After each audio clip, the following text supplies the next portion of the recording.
Hello, I'm Dr. Pramod Bhor, Director of Orthopedics at Fortis Hospital, Vashi. Today, let us go around knowing how robotic knee replacement is done. So here at Fortis Hospital, Vashi, we have been doing robotic knee replacement since last 1.5 years. This is what the robot is. This is the robot having a 6-axis arm which moves 360 degree. Moves here, this place, as well as this place. It is connected to a cutting system.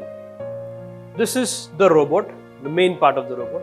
Plus, this is the console, which gives us the planning how the robot is cutting, which has an optical tracking system.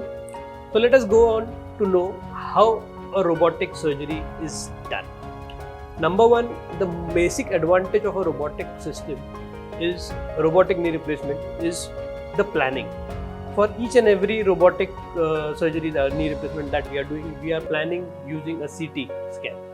So after we get a CT scan of the patient of the whole lower limb, we plan the surgery one day prior to the actual surgery. We are actually doing a virtual surgery on a laptop where we get to know how the robot is going to give what implant is going to be used, how the implant is going to fit, and everything. So this is how one day prior to the surgery I get a picture on my laptop saying that this is the implant size that is going to be used for the femur, for the tibia, and accordingly I can plan better. So because of this, I definitely know how much soft tissue dissection I have to do one day prior to surgery, and that really limits my soft tissue dissection at the time of surgery.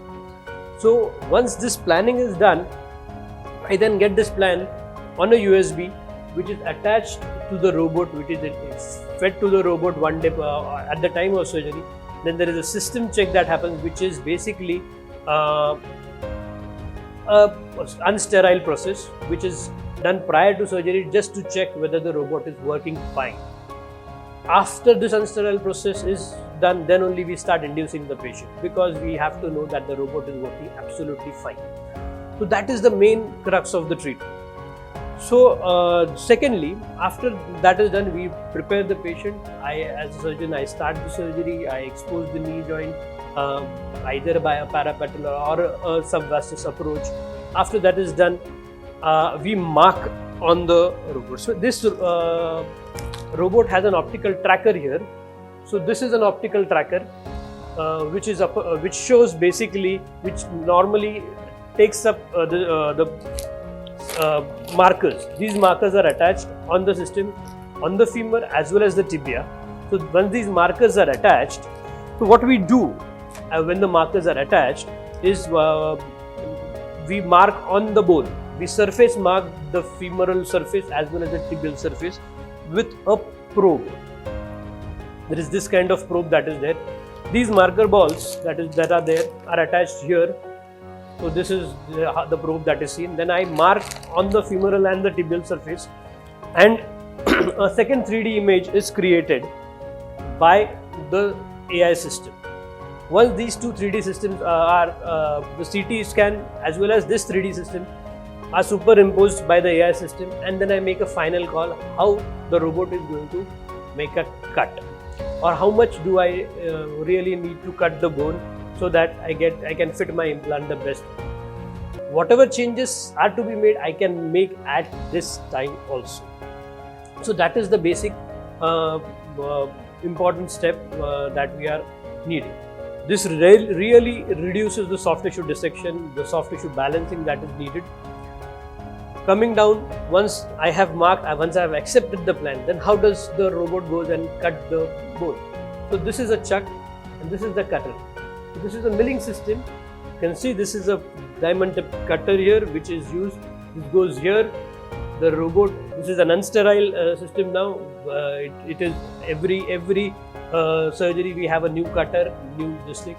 So this whole arm is draped before surgery. It is basically draped using sterile drape. So this cutter rotates and it causes good, along with an irrigation system that is here attached here. The irrigation system, this causes least amount of friction that is there while cutting. It even gives us a better bone. So this gives, because this robot is cutting on its own, it gives us a best implant fit that is available. The implant that fits is perfect. After the bone cuts are done by the robot basically does the bone cuts. Rest of the surgery, the implant is fit by the surgeon. So once this implant are fit, we can double check by using the optical tracker whether the cuts are perfect, whether the implant fit is perfect, and whether the gap balance medially and laterally is perfect. So this is a double check, and each and every step is recorded via the optical tracker and the system monitor, which I get on my laptop later at the time after the surgery. So that is the advantage of robotics, that we are achieving perfection. Whatever conventional surgery we were doing. Along with that, this enhances our results in terms of perfection. So whatever we are trying to achieve, this lets us achieve that to 100%. So that is why robotics is helping us. So the final picture after the robot is work, we put the implants, we take the sutures as regularly as we take regularly, and the patient is post-operatively shifted to the ward, and by the end of the day, the patient starts moving and walking and standing. So that is how a robotic knee replacement is done using a Cubis robot. This is a fully automatic robot that is there.